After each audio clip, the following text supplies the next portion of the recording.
हाय दोस्तों, मैं नितेश सिन्हा और आप सभी का हमारे चैनल करियर बिल्डअप में बहुत बहुत स्वागत है। दोस्तों, हमेशा की तरह करंट अफेयर्स के नए सेशन में आज फिर एक बार आप सभी का स्वागत है। चलिए, सबसे पहले हम लोग बढ़ते हैं करंट अफेयर्स की कुछ क्वेश्चंस को देखते हैं। उसके बाद हम लोग इसके बारे में डिटेल से जानेंगे। आज का पहला क्वेश्चन है, निम्नलिखित कथनों पर विचार कीजिए। और कूट दिया हुआ है, कथन दिया हुआ है एक दो, और क्वेश्चन का डिमांड किया गया है कि इनमें से कौन सा जो कथन है वो सही है। पहला कथन है, भारत की संसद किसी कानून विशेष को भारत के संविधान की 9वीं अनुसूची में डाल सकती है। और दूसरा कथन है, 9वीं अनुसूची में डाले गए किसी कानून की वैधता का परीक्षण किसी न्यायालय द्वारा नहीं किया जा सकता एवं उसके ऊपर कोई निर्णय भी नहीं किया जा सकता। ये तो स्पष्ट ही गलत है, इसीलिए कथन एक सही है, इसीलिए ऑप्शन एक सही होगा। चलिए बढ़ते हैं नेक्स्ट क्वेश्चन की ओर। नेक्स्ट क्वेश्चन है, किस प्रधानमंत्री के कार्यकाल के दौरान भारत के संविधान में 9वीं अनुसूची को पूरा स्थापित किया गया था? तो ये सब जानते हैं, जवाहरलाल नेहरू के समय में ही 9वीं अनुसूची को पूरा स्थापित किया गया था। फिलहाल नेक्स्ट क्वेश्चन की ओर आगे बढ़ते हैं। मेंस के पॉइंट ऑफ व्यू से एक क्वेश्चन है, कोहिलो मामले में क्या अभिनिर्धारित किया गया था? इस संदर्भ में क्या आप कह सकते हैं कि न्यायिक पुनर्विलोकन संविधान के बुनियादी अभिलक्षणों में प्रमुख महत्व का है? तो इसके बारे में डिटेल से अभी चर्चा करेंगे, फिर इस क्वेश्चन को डील करने लायक हो जाएंगे। चलिए फिलहाल नेक्स्ट क्वेश्चन की ओर बढ़ते हैं। चलिए बढ़ते हैं अपने टॉपिक की ओर। तो हमारा पहला टॉपिक है डेटा स्थानीयकरण। आखिर डेटा स्थानीयकरण क्या है और ये प्रीलिम्स के पॉइंट ऑफ व्यू से कैसे इंपॉर्टेंट है और मेंस के लिए क्या इंपॉर्टेंट है। प्रीलिम्स के पॉइंट ऑफ व्यू से देखा जाए तो डेटा प्रोटेक्शन काफ़ी इंपॉर्टेंट है। Personal data privacy, personal data protection bill और डेटा स्थानीयकरण और अन्य संबंधित कानून। वहीं मेंस के लिए डेटा स्थानीयकरण के लाभ, संबंधित चिंताएं, भारत में प्रावधान और उठाए जाने वाले योग्य कदम। ये चर्चा का विषय क्यों है, क्यों बना हुआ है? तो व्यापार और विकास पर संयुक्त राष्ट्र सम्मेलन यानी UNCTAD अंटाक ने सीमा पार हस्तांतरण के दौरान डेटा की सुरक्षा के लिए अर्थव्यवस्थाओं हेतु डेटा स्थानीयकरण के महत्व पर प्रकाश डाला है। UNCTAD यानी अंकटाड ने अपनी रिपोर्ट में पाया कि वैश्विक व्यापार के लिए इंटरनेट का उपयोग करने वाले व्यवसायों की उत्तरजीविता दर उन लोगों की तुलना में अधिक है जो ऐसा नहीं करते हैं। डेटा स्थानीयकरण का अभिप्राय देश की क्षेत्रीय सीमाओं के भीतर महत्वपूर्ण और गैर महत्वपूर्ण डेटा का संग्रहण करना है। स्थानीयकरण का सबसे महत्वपूर्ण पहलू है हमारे स्वयं के डेटा पर हमारा नियंत्रण है, जो देश को गोपनीयता, सूचना लीक होने, पहचान की चोरी, सुरक्षा आदि समस्याओं के प्रति अधिक प्रतिरोधी बनाता है। इसने विभिन्न देशों को अपने स्वयं के स्टार्टअप विकसित करने, स्थानीय रूप से विकसित होने और अपनी भाषा में विकसित होने में मदद की है। डेटा स्थानीयकरण के लाभ क्या क्या हैं? गोपनीयता और संप्रभुता की रक्षा। नागरिकों के डेटा को सुरक्षित करता है और विदेशी निगरानी से डेटा गोपनीयता तथा डेटा संप्रभुता प्रदान करता है। डेटा स्थानीयकरण के पीछे मुख्य उद्देश्य देश के नागरिकों और निवासियों की व्यक्तिगत तथा वित्तीय जानकारी को विदेशी नागरिकों से बचाना है। कानून और जवाबदेही की निगरानी। डेटा तक निरंकुश पर्यवेक्षीय पहुंच भारतीय कानून परिवर्तन को बेहतर निगरानी सुनिश्चित करने में मदद करेगी। डेटा स्थानीयकरण के परिणाम स्वरूप डेटा के अंतिम उपयोग के बारे में गूगल, फेसबुक आदि जैसे फर्मों की अधिक जवाबदेही होगी। जांच में आसानी। भारतीय कानून प्रवर्तन एजेंसियों को जांच में आसानी प्रदान करके राष्ट्रीय सुरक्षा सुनिश्चित करता है, क्योंकि उन्हें वर्तमान में डेटा तक पहुंच प्राप्त करने के लिए पारस्परिक कानूनी सहायता संधियों यानी मेल्ट MLAT पर भरोसा करने की आवश्यकता है। MLAT सरकारों के बीच समझौता है जो उन देशों में से कम एक में होने वाली जांच से संबंधित सूचनाओं के आदान प्रदान की सुविधा प्रदान करते हैं। भारत ने 45 देशों के साथ पारस्परिक कानूनी सहायता संधि यानी मेल्ट पर हस्ताक्षर किए हैं। अधिकार क्षेत्र तथा संघर्षों में कमी। यह स्थानीय सरकारों और नियामकों को आवश्यकता पड़ने पर डेटा मांगने का अधिकार क्षेत्र प्रदान करेगा। यह सीमा पार डेटा साझाकरण और डेटा उल्लंघन के मामलों में न्याय वितरण में देरी के कारण अधिकार क्षेत्र में संघर्ष को कम करता है। रोजगार में वृद्धि। स्थानीयकरण के कारण डेटा सेंटर उद्योग को लाभ होने की उम्मीद है, जिससे भारत में रोजगार का सृजन होगा। डेटा स्थानीयकरण से हानि क्या क्या है? निवेश। कई स्थानीय डेटा केंद्रों को बनाए रखने से बुनियादी ढांचे में निवेश अधिक हो सकता है और वैश्विक कंपनियों के लिए लागत उच्च हो सकती है। खंडित इंटरनेट।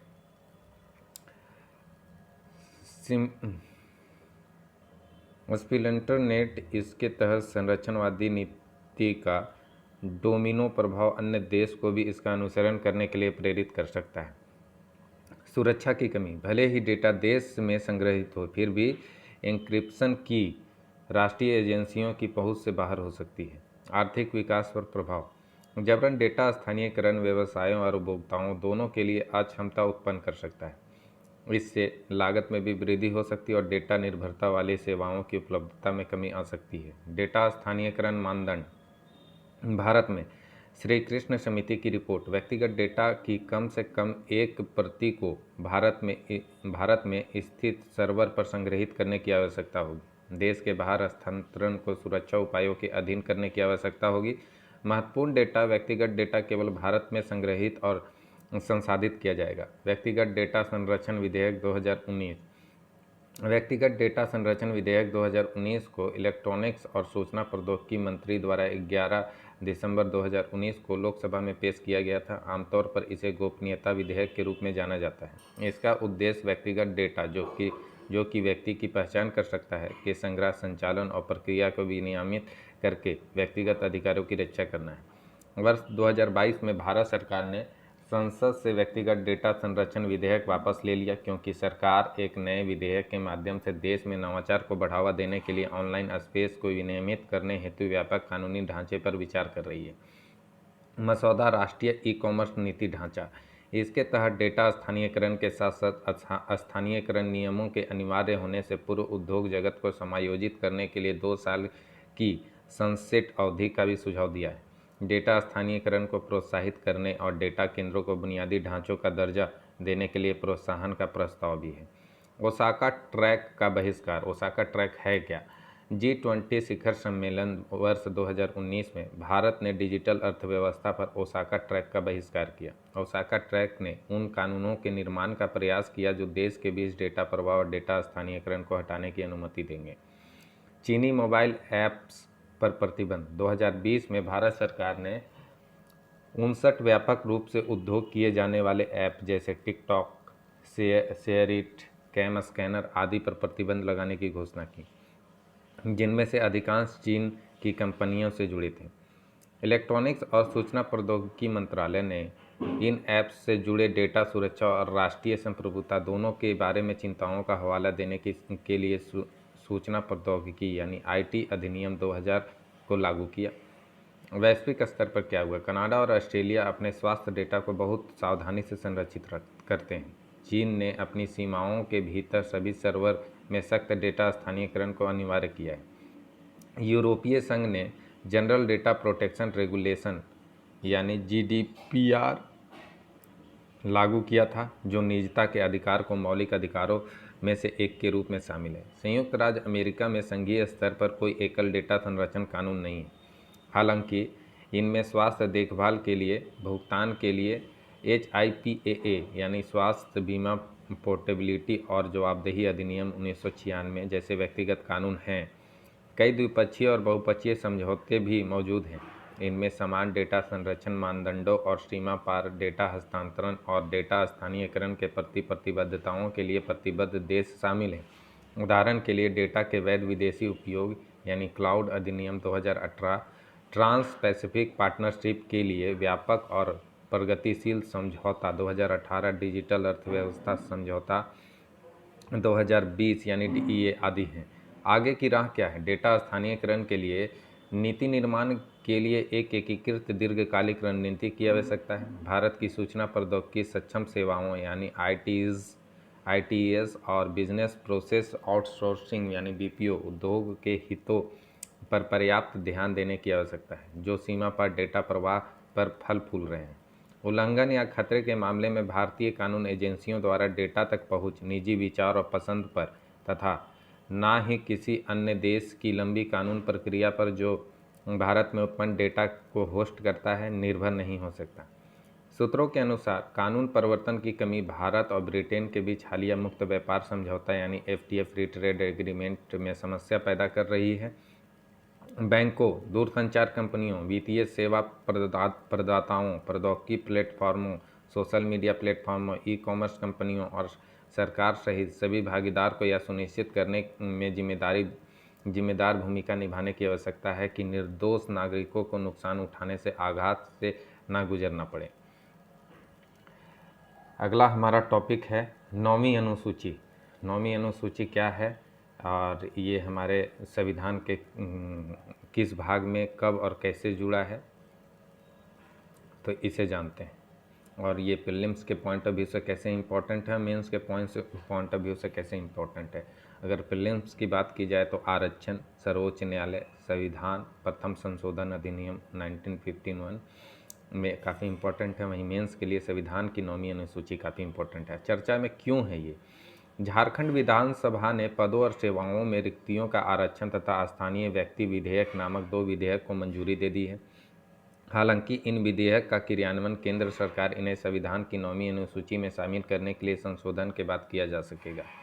विधेयक झारखंड पदों और सेवाओं में रिक्तियों का आरक्षण संशोधन विधेयक 2022। इसके माध्यम से आरक्षण का दायरा 77% तक बढ़ जाएगा। इसके तहत आरक्षित क्षेत्र भी आरक्षित श्रेणी के भीतर अनुसूचित जातियों को 10 से 12%, OBC को पूर्व के 14% के बजाय 27%, अनुसूचित जनजातियों को पूर्व के 26% से बढ़ाकर 28% और आर्थिक रूप से कमजोर वर्गों यानी EWS को 10% का कोटा प्रदान किया जाएगा। झारखंड स्थानीय व्यक्ति विधेयक 2022। इसका उद्देश्य स्थानीय निवासियों को उनकी भूमि पर नदियों, झीलों, मत्स्य पालन के स्थानीय विकास में उनकी हिस्सेदारी में, स्थानीय पारंपरिक और सांस्कृतिक वाणिज्य उद्यमों में, कृषि ऋणग्रस्तता पर अधिकार या कृषि ऋण का लाभ उठाने, भूमि रिकॉर्ड के रखरखाव एवं संरक्षण में या उनकी सामाजिक सुरक्षा के लिए, निजी और सार्वजनिक क्षेत्र में रोजगार में या राज्य में व्यापार और वाणिज्य के लिए कुछ अधिकार, लाभ व अधिमान्य उपचार प्रदान करना है। 9वीं अनुसूची में शामिल करने की आवश्यकता। 77% आरक्षण वर्ष 1992 में इंदिरा साहनी बनाम भारत संघ के फैसले में सर्वोच्च न्यायालय निर्धारित 50% की सीमा को पार करता है। हालांकि 9वीं अनुसूची में एक कानून रखने में यह न्यायिक समीक्षा से सुरक्षित हो जाता है। इससे पहले तमिलनाडु पिछड़ा वर्ग, अनुसूचित जाति और अनुसूचित जनजाति शैक्षणिक संस्थानों में सीटों तथा राज्य के तहत सेवाओं में नियुक्ति या पदों का आरक्षण अधिनियम 1993 ने राज्य सरकार में कॉलेजों एवं रोजगारों में 69% सीटें आरक्षित की थी। 9वीं अनुसूची। इस अनुसूची में केंद्रीय और राज्य कानूनों को शामिल किया गया है जिसे न्यायालय में चुनौती नहीं दी जा सकती और इसको संविधान प्रथम संशोधन अधिनियम 1951 द्वारा जोड़ा गया था। पहले संशोधन में अनुसूची में 13 कानून जोड़े गए। वर्तमान में इसमें 284 विषयों को शामिल किया गया है। इसका गठन अनुच्छेद 31B द्वारा किया गया था, जिसे अनुच्छेद 31(1) के साथ सरकार द्वारा कृषि सुधार से संबंधित कानूनों की रक्षा करने और जमींदारी प्रथा को समाप्त करने के लिए लाया गया था। जबकि अनुच्छेद 31A कानूनों के वर्गों को सुरक्षा प्रदान करता है। अनुच्छेद 31B विशिष्ट कानूनों या अधिनियमों का संरक्षण करता है, जबकि अनुसूची के तहत संरक्षित अधिकांश कानून कृषि या भूमि के मुद्दों से संबंधित हैं। इसके अलावा सूची में अन्य विषय शामिल हैं। अनुच्छेद 31B में एक पूर्वव्यापी संचालन भी है, जिसका अर्थ है कि यदि कानूनों को असंवैधानिक घोषित किया जाने के बाद 9वीं अनुसूची में शामिल किया जाता है तो उन्हें उनके प्रारंभ के बाद से अनुसूची में शामिल माना जाता है और इस प्रकार वे कानून मान्य हैं। हालांकि अनुच्छेद 31B न्यायिक समीक्षा से बाहर है। सर्वोच्च न्यायालय ने अतीत में कहा है कि 9वीं अनुसूची के तहत भी कानून जांच के लिए खुले होंगे यदि वे मौलिक अधिकारों या संविधान की मूल संरचना का उल्लंघन करते हैं। 9वीं अनुसूची के कानून और न्यायिक जांच। केशवानंद भारती बनाम केरल राज्य 1973। न्यायालय ने गोलकनाथ फैसले को बरकरार रखा और भारतीय संविधान की मूल संरचना की एक नई अवधारणा पेश की और कहा कि संविधान के सभी प्रावधानों में संशोधन किया जा सकता है। लेकिन वे संशोधन जो संविधान के सार या मूल ढांचे को निरस्त कर समाप्त कर सकेंगे, जैसे जिनके मौलिक अधिकार शामिल हैं, उनको न्यायालय द्वारा रद्द किया जा सकता है। वामन राव बनाम भारत संघ 1981। इस महत्वपूर्ण निर्णय में सर्वोच्च न्यायालय ने फैसला सुनाया कि वे संशोधन जो 24 अप्रैल 1973 से पहले संविधान में किए गए थे, जिस तारीख को केशवानंद भारती व निर्णय दिया गया था, वैध और संवैधानिक है, लेकिन जो निर्दिष्ट तिथि के बाद किए गए थे उन्हें संवैधानिकता के आधार पर चुनौती दी जा सकती है। आई आर कोएल्हो बनाम तमिलनाडु राज्य 2007। यह माना गया था कि प्रत्येक कानून को अनुच्छेद 14, 19 और 21 के तहत परीक्षण किया जाना चाहिए यदि यह 24 अप्रैल 1973 के बाद लागू हुआ है।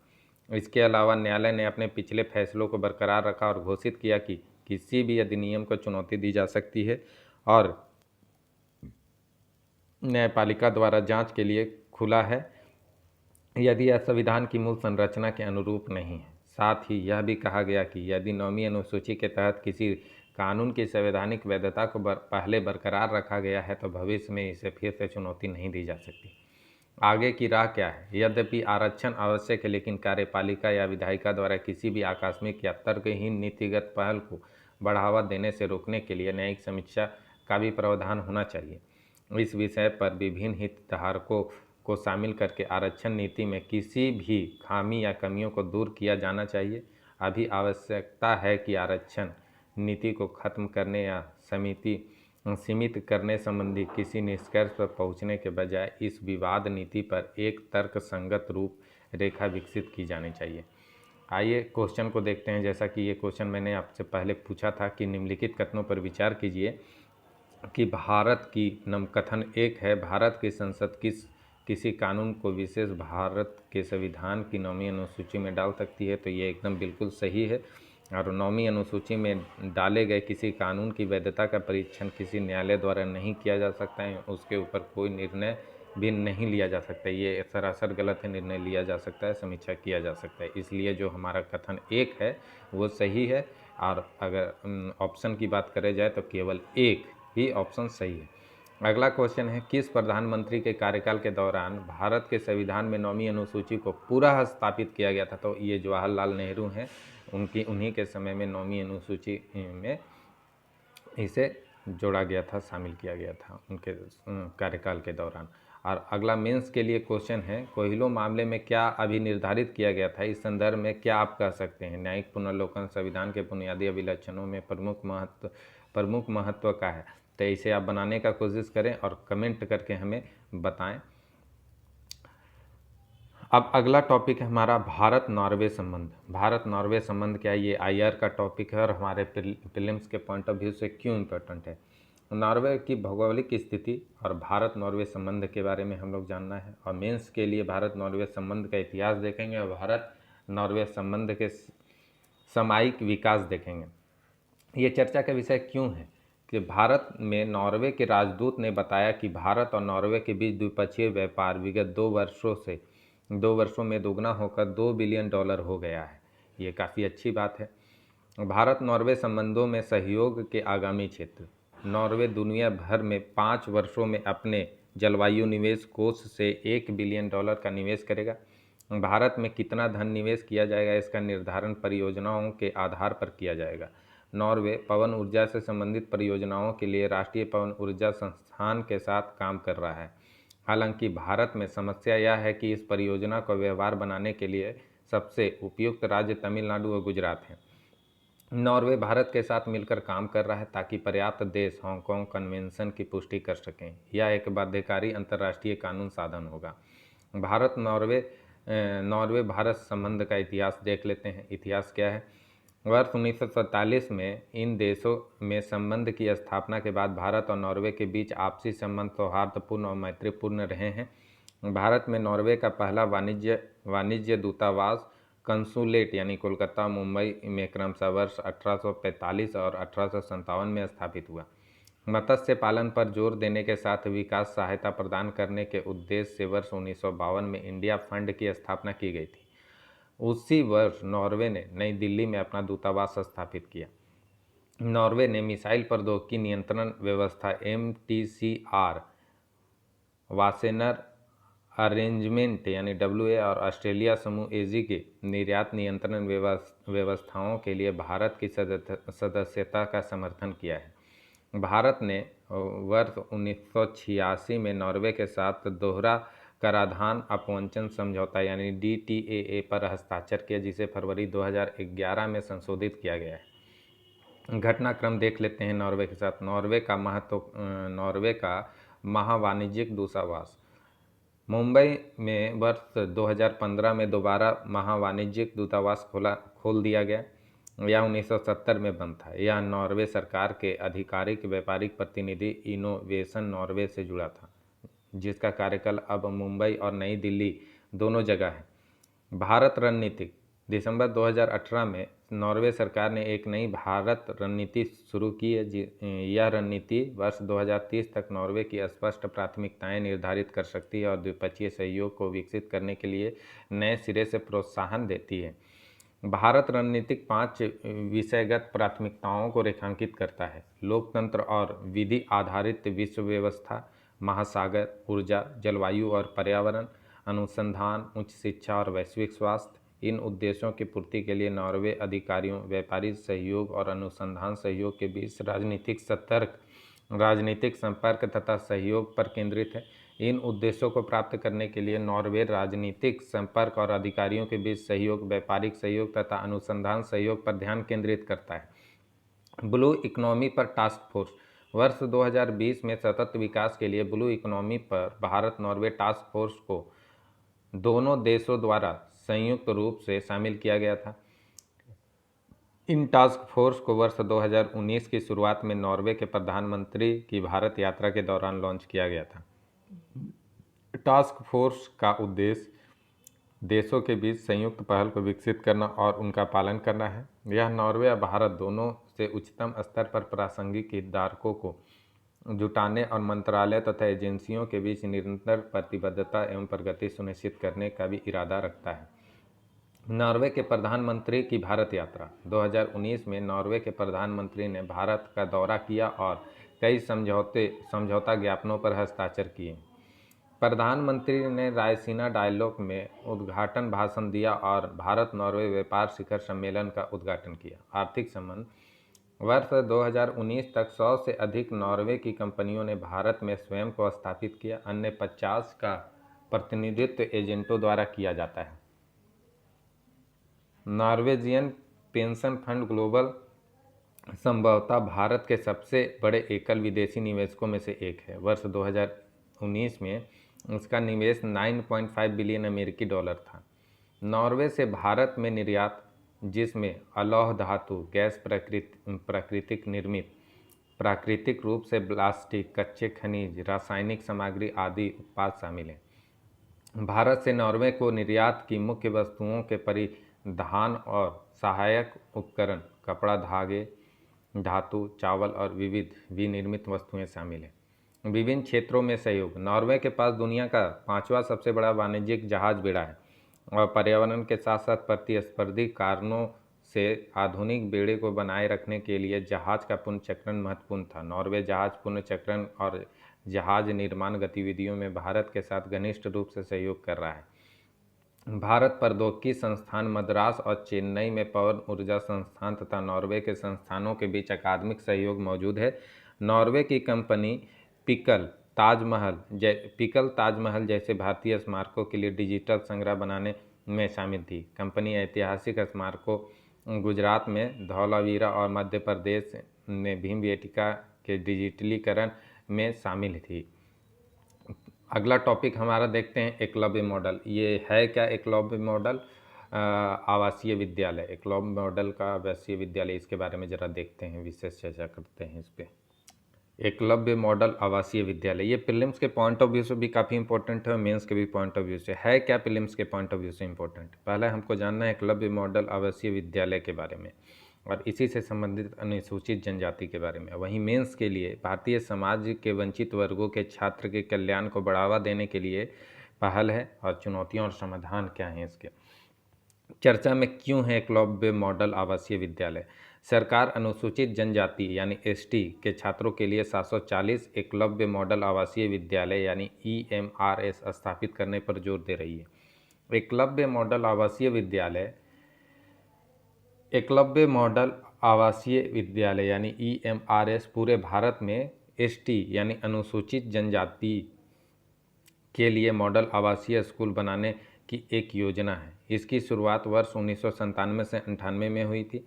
इसे जनजातीय मामलों के मंत्रालय द्वारा कार्यान्वित किया जा रहा है। इस योजना का उद्देश्य जवाहर नवोदय विद्यालय और केंद्रीय विद्यालयों के समान स्कूलों का निर्माण करना है, जिसमें खेल तथा कौशल विकास में प्रशिक्षण प्रदान करने के अलावा स्थानीय कला एवं संस्कृति के संरक्षण के लिए विशेष अत्याधुनिक सुविधाओं पर ध्यान केंद्रित किया गया है।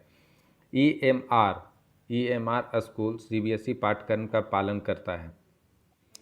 वर्ष 2018-19 में एकलव्य मॉडल आवासीय विद्यालय योजना के पुनरुद्धार को कैबिनेट द्वारा अनुमोदित किया गया था। चूँकि नए दिशा निर्देश लागू किए गए हैं, इसलिए जनजातीय मामलों के मंत्रालय ने 2021-22 तक लक्षित 452 स्कूलों में 332 को मंजूरी दी है। नवंबर 2022 तक कुल 688 स्कूलों को मंजूरी दी गई है, जिनमें से 392 कार्यात्मक हैं। 688 में से 230 ने निर्माण कार्य पूरा कर लिया है और 234 निर्माणाधीन है।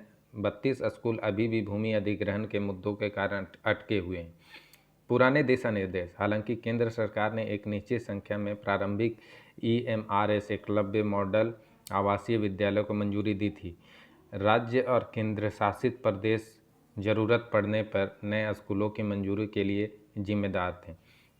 इन स्कूलों के लिए वित्त पोषण अनुच्छेद 275(1) के तहत अनुदान में आना था तथा दिशा निर्देशों में यह अनिवार्य था कि जब तक राज्य केंद्र द्वारा स्वीकृत स्कूलों का निर्माण पूरा नहीं कर लेते, वे नए स्कूलों के लिए वित्त के हकदार नहीं होंगे।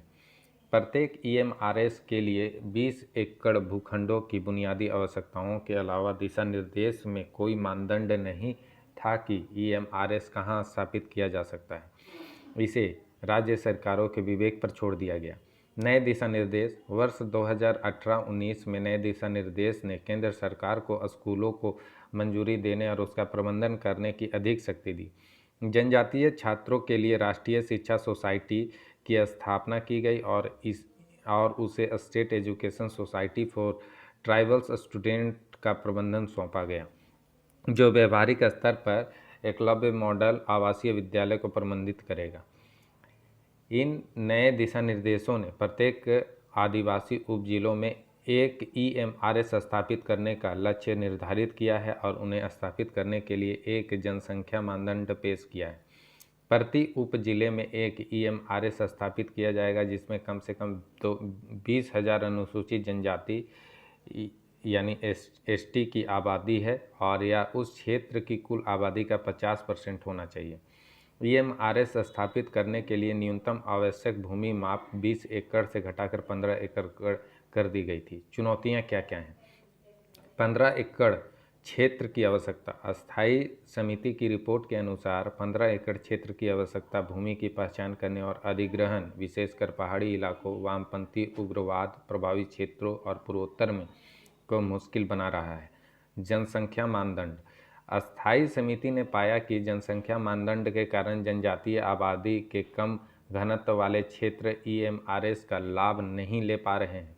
कभी कभी जब जनसंख्या मानदंड पूरे होते हैं तो 15 एकड़ के भूखंड उपलब्ध नहीं हो पाते। शिक्षकों की कमी। एनईएसटीएस जनजातीय छात्रों के लिए राष्ट्रीय शिक्षा सोसाइटी की स्थापना के बावजूद शिक्षकों की कमी थी। हालांकि नए दिशा निर्देश ने एनईटीएस को शिक्षक भर्ती के लिए उपाय सुझाने की अनुमति दी, लेकिन उन्होंने राज्यों के लिए उनका पालन करना अभी अनिवार्य नहीं किया। इससे शिक्षकों की गुणवत्ता में असमानता, पर्याप्त भर्ती नहीं होने के साथ खर्च बचाने के लिए बड़ी संख्या में स्कूलों में शिक्षकों की भर्ती संविदात्मक रूप से हुई। जुलाई 2022 तक सभी कार्यात्मक ईएमआरएस और एनईएसटीएस द्वारा अनुशंसित 11,340 शिक्षकों के मुकाबले 4,000 से भी कम शिक्षक थे। आगे की राह क्या है? भूमि क्षेत्र और जनसंख्या मानदंड के संबंध में दिशा निर्देश में ढील दी जानी चाहिए, जिससे कम जनजातीय आबादी वाले क्षेत्र भी EMRS योजना का लाभ उठा सकें। शिक्षकों की कमी को दूर करने के लिए NESTS को स्कूल प्रबंधन पर अधिक नियंत्रण दिया जाना चाहिए। साथ ही राज्यों के लिए शिक्षक भर्ती के बारे में अनिवार्य दिशा निर्देश जारी किए जाने चाहिए। अब अगला टॉपिक है हमारा छोटे मत्स्य जहाज़ों की निगरानी परियोजनाएं। ये प्रीलिम्स के पॉइंट ऑफ व्यू से क्यों इम्पोर्टेंट है? सी विजिल अभ्यास और भारत की तटीय प्रबंधन परियोजनाएं काफ़ी इंपॉर्टेंट है प्रीलिम्स के पॉइंट ऑफ व्यू से। वहीं मेंस के पॉइंट ऑफ व्यू से तटीय सुरक्षा, तटीय रेखा को सुरक्षित करने के लिए भारत की परियोजनाएं सी विजिल अभ्यास क्या हैं, इन्हें देखना होगा। सबसे पहले जानते हैं कि छोटे मत्स्य जहाज़ों की निगरानी परियोजनाएं ये चर्चा में क्यों हैं। यह हाल ही में यह निष्कर्ष देखा गया कि भारत के तट पर छोटे मत्स्य जहाज़ों की निगरानी करने के लिए शुरू की गई परियोजनाएं प्रभावशाली हैं। तटीय सुरक्षा का परीक्षण करने के लिए 15-16 नवंबर को पैन इंडिया तटीय रक्षा अभ्यास सी विजिल 2022 का तीसरा संस्करण भी आयोजित किया जाना है।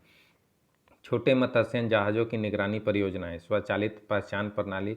मुंबई में वर्ष 2008 के आतंकवादी हमलों के बाद 20 मीटर से ऊपर के सभी जहाज़ों के लिए स्वचालित पहचान प्रणाली यानी AIS अनिवार्य कर दी गई थी। तटीय सुरक्षा से संबंधित मुद्दों को देखने के लिए स्थापित समुद्री और तटीय सुरक्षा को मजबूत करने हेतु राष्ट्रीय समिति द्वारा निर्णय लिया गया था। हालांकि 20 मीटर से कम वाले जहाज़ों के लिए कई कारणों से इन प्रक्रियाओं में देरी हुई। व्हीकल मैनेजमेंट सिस्टम में अत्याधुनिक विशेषताएं हैं और यह दो तरफा संचार को सक्षम बनाती है। वाणिज्यिक उत्पादन के लिए यह प्रौद्योगिकी को 4 कंपनियों को सौंप दिया गया है। भारतीय अंतरिक्ष अनुसंधान संगठन यानी इसरो के सहयोग से पिछले वर्ष गुजरात और तमिलनाडु के तट पर उनके एक संचार उपग्रह का परीक्षण किया गया था, यानी ली अलक्राफ्ट।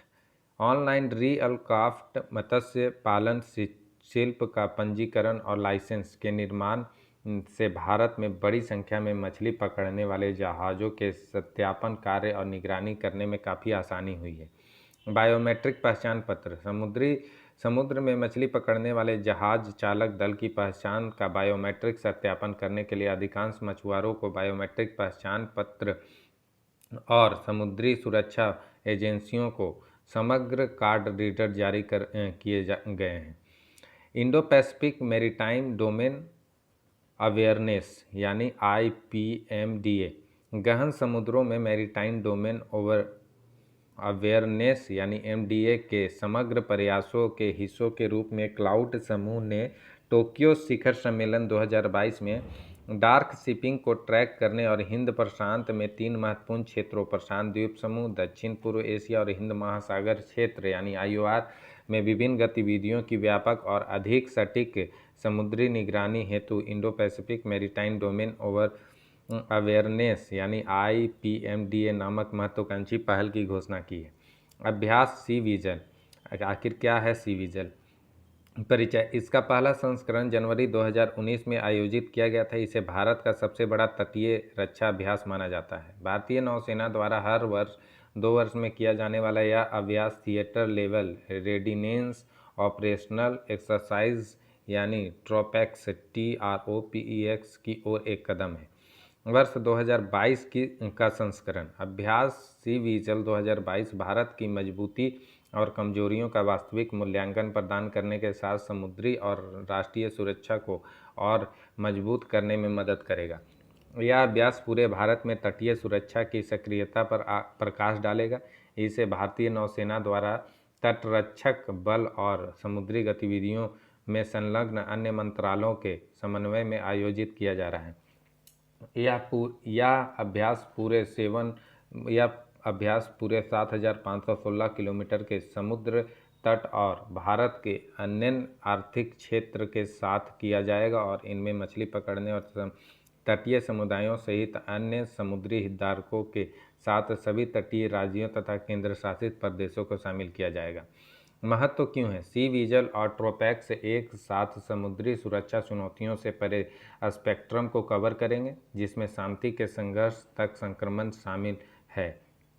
या समुद्री सुरक्षा और तटीय रक्षा क्षेत्र में देश के तैयारियों का आकलन करने के लिए शीर्ष स्तर पर अवसर प्रदान करता है। अब अगला टॉपिक है हमारा आनुवांशिक रूप से संशोधित फसलें यानी जीएम फसलें। जीएम फसलें के बारे में जरा सा देखते हैं आखिर है क्या। परिचय। पौधों के आनुवांशिक संशोधन का अर्थ है पौधे के जीनोम में डीएनए के एक विशिष्ट खंड को शामिल करना जिसमें इसे नई या अलग विशेषताएं प्राप्त होती है। इस प्रकार संशोधित फसलों को ट्रांसजेनिक फसल भी कहते हैं। उद्देश्य की बात की जाए तो इसका उद्देश्य है उपज में वृद्धि करना, शाकनाशियों के प्रति सहिष्णुता में वृद्धि करना, पोषण मात्रा में सुधार करना, रोग या सूखे के खिलाफ प्रतिरोध प्रदान करना। वैश्विक रूप से खेती। जीएम फसलों की खेती करने वाले शीर्ष 5 देश संयुक्त राज्य अमेरिका, ब्राज़ील, अर्जेंटीना, भारत और कनाडा हैं।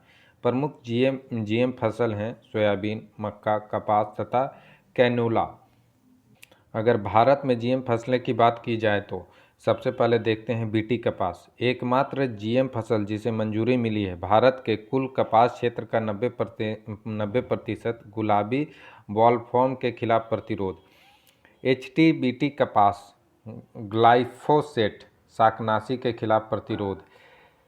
DMH11 सरसों व्यावसायिक उद्योग उच्च उपज के लिए अनुवांशित। गोल्डन राइस जीएम चावल की संभवतः सबसे अच्छी किस्म है विटामिन ए के साथ। इनकी चिंताएं क्या हैं? चिंताएं के बारे में विशेषकर हम देखते हैं। जीएम की लागत में हेराफेरी, बीजों में व्यवहार्य परिणाम प्राप्त नहीं होते हैं, कीट प्रतिरोधी पौधे गैर लक्षित प्रजातियों को भी नुकसान पहुंचाते हैं, इंटरमिक्सिंग में प्राकृतिक पौधे के आंतरिक महत्व का अतिक्रमण होता है। ये काफ़ी चिंता करने वाली बात। वहीं जीएम फसलों का विनियमन की बात की जाए तो संवैधानिक प्रावधान।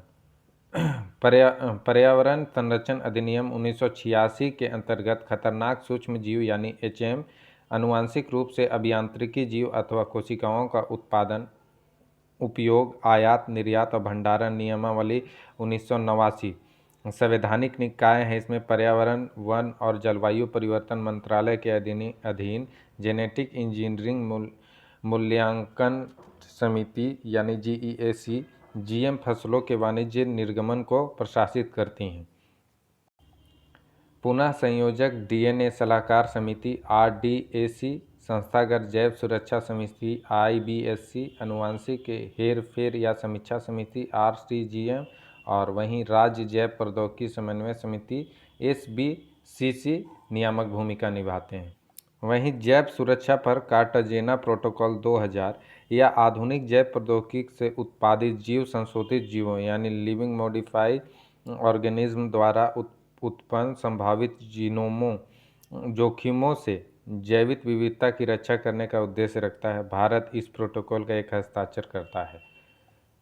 वहीं जीन एडिटिंग के बारे में आप देख सकते हैं, कोई भी बैक्टीरिया है या सेल एंड टिश्यू कल्चर, ये एक प्लांट ब्रीडिंग है, डीएनए एक्सटेंशन एंड आइसोलेशन है, ये एक मैप है, क्लोनिंग एंड डिजनिंग जीन्स ट्रांसफॉर्मेशन, ये कैसे कैसे ट्रांसफॉर्मेशन होता है, कैसे कैसे कट करके डाला जाता है।